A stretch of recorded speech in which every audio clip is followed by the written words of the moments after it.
వృషభ రాశి వారికి అఖండ రాజయోగం వద్దన్న అదృష్టం మిమ్మల్ని వరిస్తుంది. ఏప్రిల్ నెల 15, 16, 17 తేదీల్లో ఒక స్త్రీ కారణంగా జరగబోయేది ఇదే. వృషభ రాశి వారికి ఏ విధమైన అదృష్టం రాబోతోంది, ఏ విధమైన రాజయోగం వీరికి కలగబోతోంది, వీరి జీవితంలో కలగబోయే మార్పులు ఏమిటి, 15, 16, 17 తేదీల్లో ఒక స్త్రీ కారణంగా ఏ విధమైన మార్పులు వీరి జీవితంలో వీరు చూడబోతున్నారు అన్ని విషయాల గురించి కూడా ఇప్పుడైతే మనం క్లియర్గా ఈ వీడియో ద్వారా తెలుసుకుందాం. మీరు ఎక్కడెక్కడో జ్యోతిష్యం చెప్పించుకుని మీ పనులు కాక నిరాశ చెంది ఉన్నారా? అయితే శ్రీ కాళికామాత జ్యోతిష్యాలయం పూజారి గారిని సంప్రదించండి. స్త్రీ వశీకరణ, భార్యాభర్తల వశీకరణ, ప్రేమ వశీకరణ, వ్యాపార వశీకరణ, ధన వశీకరణ, కుటుంబ వశీకరణ చేయబడును. తీరని ఏ సమస్యలకైనా ప్రత్యేకమైన పూజ వశీకరణలు చేయబడును. భార్యాభర్తల సమస్యలు, కుటుంబ సమస్యలు, ప్రేమ సమస్యలు, వ్యాపారంలో నష్టం రావడం, నమ్మిన వారు దూరం కావడం, డబ్బులు, పెళ్లి సమస్యలు, సంతానం లేకపోవడం, దూరంలో ఉన్నవారికి ఫోన్ ద్వారా కూడా పరిష్కారం చెప్పబడును. పూజారి గారి ఫోన్ నెంబర్ 8121913664. మీకు ఎటువంటి సమస్యలున్నా చిటికలో పరిష్కారం చూపిస్తున్నారు. నమ్మకంతో గురువు గారికి కాల్ చేయండి. మీ సమస్యలకి పరిష్కారం పొందండి. అంతకన్నా ముందు మీలో ఎవరైనా సరే కొత్తగా కనుక మన ఛానల్ని చూస్తున్నట్లయితే తప్పకుండా వీడియోని లైక్ చేయండి. తప్పకుండా మన ఛానల్ని సబ్స్క్రైబ్ చేసుకోవడం మర్చిపోకండి. సబ్స్క్రైబ్ చేసుకోవడంతో పాటుగా పక్కనే ఉన్న బెల్ ఐకాన్లో ఆల్ని ట్యాప్ చేయండి. విధంగా చేయడం ద్వారా మేము పెట్టే ప్రతి వీడియో కూడా మీకు నోటిఫికేషన్ ద్వారా కనిపిస్తుందండి. మీరు మిస్ కాకుండా మన వీడియోని చూడగలుగుతారు. ఇక వీడియోలోకి వెళ్ళిపోయి వృషభ రాశి వారి గురించి పూర్తి విషయాలు తెలుసుకుందాం. వృషభ రాశి వారికి సమయం శుభకాలం కనిపిస్తోంది. వృత్తి, ఉద్యోగ, వ్యాపారాల్లో అభివృద్ధికి సంబంధించిన వార్తలు వింటారు. ఒక వార్త మీ ఇంట్లో ఆనందాన్ని నింపుతుంది. బంధుమిత్రులతో కలిసి శుభ కార్యక్రమాల్లో పాల్గొంటారు.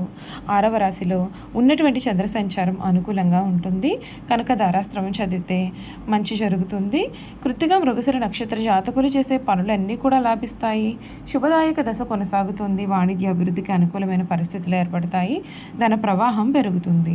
చురుకైన ఆలోచనలతో ముందుకు సాగండి. సమయాన్ని గౌరవించి పనులు పూర్తి చేసే విజయాలు చేకూరుతాయి. దైవభక్తి పెరిగి ధైర్యాన్ని అందిస్తుంది. కుటుంబ స్నేహితులతో బంధం బలపడుతుంది. అందరికీ కూడా మేలు చేసే పనులు చేయడం ద్వారా గౌరవ మర్యాదలు పొందుతారు. శుభ కార్యక్రమాల్లో సంకేతాలు అయితే ఉన్నాయండి. శ్రీలక్ష్మి వందనం శుభదాయకం. అన్ని విధాలుగా కూడా మీకున్న ఆటంకాలన్నీ కూడా ఈ సమయంలో తొలగిపోతాయి. ముఖ్యంగా ఏప్రిల్ నెల 15, 16, 17 తేదీల్లో ఒక స్త్రీ కారణంగా మీ జీవితం అయితే పూర్తిగా మారబోతుందండి. ఆ స్త్రీ కారణంగా మీరు జీవితంలో మునుపెన్నడూ కూడా చూడలేనటువంటి మార్పులు చూస్తారు. అన్ని విధాలుగా కూడా అనుకూలత అనేది అధికంగా ఉంటుంది. ఇప్పటి వరకు కూడా మీరు పడిన సమస్యలు, కష్టాలు అన్నింటికీ కూడా పూర్తి పరిష్కారం అయితే ఈ సమయంలో మీరు చూడబోతున్నారని చెప్పడంలో కూడా సందేహం లేదు.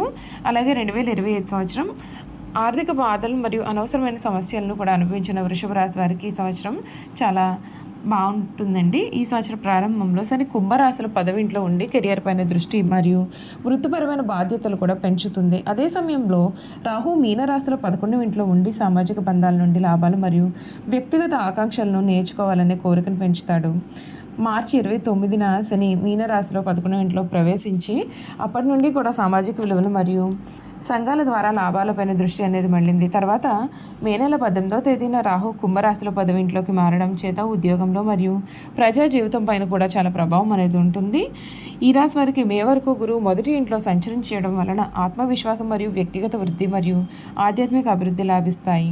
మే 14న గురువు గోచారం 2వ ఇంట్లో మిథున రాశిలో ప్రవేశించి సంపద, వాక్చాతుర్యం మరియు కుటుంబ జీవితాన్ని మెరుగుపరుస్తుంది. ఈ సంవత్సరం చివరిలో గురువు అతిచారం కారణంగా కర్కాటక రాశి కొంతకాలం సంచరించి తిరిగి మిథున రాశిలోకి రావడం వలన సంబంధాలు, కమ్యూనికేషన్ మరియు వ్యక్తిగత లక్ష్యాలలో ముఖ్యంగా డిసెంబర్ 4 తర్వాత చెప్పుకోదగిన మార్పులు అయితే ఉంటాయండి. ఈ రాశి వారికి ఉద్యోగ జీవితం చాలా ముఖ్యమైనది. ఈ ఏడాది మొదట్లో శని మీ 10వ ఇంట్లో ఉంటాడు. అంటే మీరు పని పట్ల చాలా శ్రద్ధగా, బాధ్యతగా ఉంటారు. కష్టపడి పనిచేస్తారు. మీ కెరియర్లో ఏ లక్ష్యాలు పెట్టుకోవాలి అన్నా సరే వాటిని సాధించడానికి ఇది చాలా మంచి సమయం. ప్రమోషన్ కావాలి అన్నా, పెద్ద పదవి రావాలి అన్నా, మీ పనిలో గుర్తింపు పొందాలి అన్నా సరే ఇదే సరైన సమయం. ఈ రాశి వారికి 11వ ఇంట్లో శని వచ్చే సమయంలో అప్పుడు కూడా మీరు ఉద్యోగంలో పురోగతి ఉంటుంది. కానీ అప్పుడు మీ స్నేహితులు, సహోద్యోగులు, పెద్దలు వీరందరి సహాయం కూడా మీకు చాలా అవసరం అవుతుంది. వీళ్ళ సహాయ సహకారాలతోనే మీరు ముందుకు వెళ్తారు. మే 18న రాహు 10వ ఇంట్లోకి వస్తాడు. రాహు కారణంగా కొన్ని ఆకస్మిక అవకాశాలు ఉంటాయి. అయితే జాగ్రత్తగా ఉండాలి. కొంతమంది మిమ్మల్ని మోసం చేయాలని చూస్తారు. మీ పైన అధికారులతో కొన్ని సమస్యలు రావచ్చు. అందుకని మీరు ఎవరిని కూడా గుడ్డిగా నమ్మకూడదు. మంచివారితో మాత్రమే స్నేహం చేయాలి. మే 14న గురువు 2వ ఇంట్లోకి వస్తాడు. కొత్త ఉద్యోగం కోసం ప్రయత్నం చేస్తున్న వారికి కూడా ఇది చాలా మంచి సమయంగా భావించవచ్చు. మీరు బాగా మాట్లాడగలుగుతారు. మీలో ఆత్మవిశ్వాసము పెరుగుతుంది. ఇంటర్వ్యూలో సెలెక్ట్ అయ్యే అవకాశాలు కూడా కనిపిస్తూ ఉన్నాయి. ఉపాధ్యాయులు, రచయితలు, కళాకారులు, వక్తలు ఇలా మాటలతో పనిచేసేటటువంటి వారికి ఇది చాలా మంచి కాలంగా కనిపిస్తోంది. ఓపికగా శ్రద్ధగా పనిచేయండి. తప్పకుండా మీరు ఉద్యోగంలో పురోగతి సాధిస్తారు. మీ సమయంలో మీకు మాట విలువ పెరగడమే కాకుండా మీ సలహా పాటించి లాభపడేవారు కూడా కనిపిస్తారు. కొత్తగా ఉద్యోగ ప్రయత్నాలు చేసేవారికి లేదా చేస్తున్న ఉద్యోగంలో పదోన్నతి కొరకు ప్రయత్నం చేస్తున్న వారికి కూడా ఈ సంవత్సరం ద్వితీయార్థం అనేది వారు కోరుకున్న ఉద్యోగం కానీ పదోన్నతి కానీ లభిస్తుంది. ఈ ఏడాది శని మరియు గురువు గోచారం కూడా అనుకూలంగా ఉంటుంది కాబట్టి ఉద్యోగాలలో పేరు ప్రఖ్యాతులు పొందుతారు. అంతేకాకుండా ప్రభుత్వ గుర్తింపు కూడా పొందే అవకాశం కనిపిస్తుంది. ఉద్యోగంలో వచ్చే అవకాశాలలో సరైన వాటిని ఎంచుకున్నట్లయితే కనుక తర్వాత ఇబ్బంది పడే అవకాశాలు ఉంటాయి. కాబట్టి నచ్చిన అవకాశాలు ఉత్తమమైన దాన్ని మాత్రం ఎంచుకోవడం మంచిది. 4వ ఇంట్లో కేతు గోచరం కారణంగా కొంతకాలం మీరు ఇంటికి దూరంగా పనిచేయాల్సి రావడం కూడా జరుగుతుందని చెప్పడంలో సందేహం లేదు. ఈ వృషభ రాశి వారికి ఆర్థిక పరిస్థితి బాగుంటుంది. డబ్బు బాగా సంపాదించే అవకాశాలు ఉంటాయి. తెలివిగా పెట్టుబడులు పెట్టినట్లయితే కనుక మంచి లాభాలు కూడా కనిపిస్తూ ఉన్నాయి. ఈ ఏడాది రాహు 11 ఇంట్లో ఉండడం చేత ఊహించని లాభాలు కలుగుతాయి. స్నేహితుల ద్వారా, కుటుంబ సభ్యుల ద్వారా కొంత డబ్బు కూడా చేతికి వస్తుంది. మీ అన్నయ్య, అక్క లేదా మీకు చాలా ఆత్మీయులు, స్నేహితులు కూడా మీకు ఆర్థిక విషయాల్లో సహాయం చేస్తారు. డబ్బు ఎక్కడ పెట్టుబడి పెట్టాలి అన్నా సరే సలహా ఇస్తారు. అయితే మీ వరకు గురువు గోచారం 1వ ఇంట్లో ఉండడం చేత మీరు డబ్బు విషయంలో చాలా జాగ్రత్తగా ఉండాలి. ఆర్థిక పరంగా లాభాలు వచ్చినప్పటికీ కూడా సరైన వాటిలో పెట్టుబడి పెట్టకపోవడం లేదా దానికంటే ఎక్కువగా ఖర్చు చేయడం వలన కూడా ఈ సమయంలో ఆర్థికంగా కొంత ఇబ్బంది పడే అవకాశాలు కూడా కనిపిస్తూ ఉన్నాయండి. ఈ రాశికి సంబంధించినటువంటి వారికి కుటుంబ జీవితం చాలా ఆనందంగా, సంతోషంగా ఉంటుంది. గురువు 1వ ఇంట్లో కలిసి ఉండడం చేత కుటుంబ సభ్యులందరూ కూడా కలిసిమెలిసి ఉంటారు. ఒకరి కోసం సహాయం చేసుకుంటారు. ఇంట్లో ఆనందం, సరదా నిండి ఉంటుంది. భార్యాభర్తల మధ్య ప్రేమ, అనురాగం పెరుగుతాయి. ఈ సమయంలో ఎక్కువగా ప్రయాణాలు చేసే అవకాశం ఉంటుందండి. ముఖ్యంగా కుటుంబ సభ్యులతో కలిసి ఆధ్యాత్మిక క్షేత్ర సందర్శనం కానీ వినోద క్షేత్ర సందర్శనం కానీ చేస్తారు. అయితే ప్రయాణాలలో ఆరోగ్యం విషయంలో జాగ్రత్త చాలా అవసరం. 1వ ఇంట్లో గురువు గోచారం శారీరక ఆరోగ్యం పట్ల జాగ్రత్త వహించాల్సి ఉంటుంది. మే నెల గురువు 2వ ఇంట్లోకి వస్తాడు. అప్పుడు కుటుంబంలో పెళ్ళిళ్ళు లేదా పురిట్లు వంటి వాటి శుభకార్యాలు జరిగే అవకాశాలు అయితే కనిపిస్తూ ఉన్నాయి.